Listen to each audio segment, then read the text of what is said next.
ನಮ್ಮ ಹೆಸರು ನಾಗರಾಜು, ಬೀರ್ದೇವರಹಳ್ಳಿ, ಚಿಕ್ಕಮಗಳೂರು ತಾಲೂಕು. ನಮ್ಮದು ಬೀರ್ಲಿಂಗೇಶ್ವರ ಸ್ವಾಮಿ 27ನೇ ವರ್ಷದ ರಥೋತ್ಸವ ಇದು, ಹಾಗೂ ನೂತನ ರಥೋತ್ಸವ.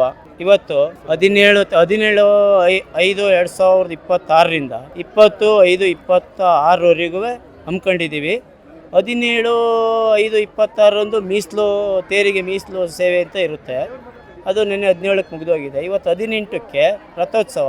ಬೆಳಗ್ಗೆ ದೇವರಿಗೆಲ್ಲ ರುದ್ರಾಭಿಷೇಕ ಮಾಡಿ, ಬೀರ್ಲಿಂಗೇಶ್ವರ ಸ್ವಾಮಿಗೆ ರುದ್ರಾಭಿಷೇಕ ಮಾಡಿ 12 ಗಂಟೆಗೆ ಗಳಿಗೆ ತೇರು ಮಾಡಿ, ಈಗ 3 ಗಂಟೆಯಿಂದ ದೊಡ್ಡ ರಥ ಮಾಡಿದ್ದೀವಿ.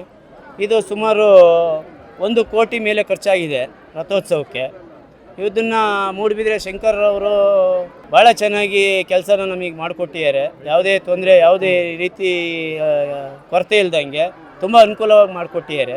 ಇದು ಏನಪ್ಪ ಅಂದರೆ, ನಮ್ಮ ದೇವಸ್ಥಾನಕ್ಕೆ ಇತಿಹಾಸ ಬಂದು 1200 ವರ್ಷ ಇರ್ಬೋದು. ನಮ್ಮ ಪೂರ್ವಜರು ಹೇಳೋ ಲೆಕ್ಕಾಚಾರದಲ್ಲಿ 1200 ವರ್ಷ ಇತಿಹಾಸ ಇರೋ ದೇವರು.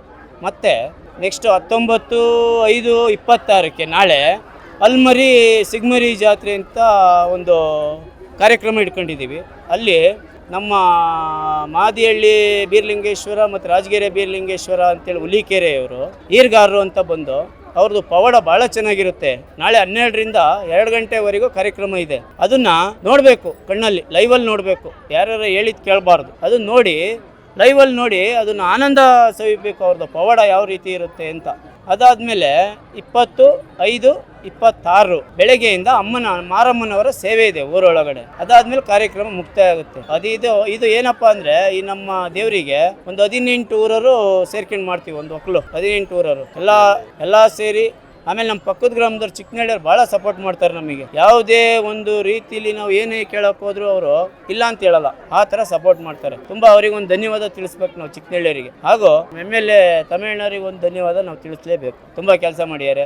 ನಮ್ಮ ನಗರಾಭಿವೃದ್ಧಿ ಪ್ರಾಧಿಕಾರ ಮಂಜೇಗೌಡರು ತುಂಬ ಹೆಲ್ಪ್ ಮಾಡಿ, ಭಾಳ ಸಪೋರ್ಟ್ ಮಾಡಿ ಎಲ್ಲದನ್ನೂ ಒಳ್ಳೆ ರೀತಿ ಮಾಡಿಕೊಟ್ಟಿದ್ದಾರೆ. ಅವ್ರಿಗೆ ತುಂಬ ಥ್ಯಾಂಕ್ಸ್. ನಿಮ್ಮ TV ಮುಖಾಂತರ ತಿಳಿಸ್ತೀನಿ.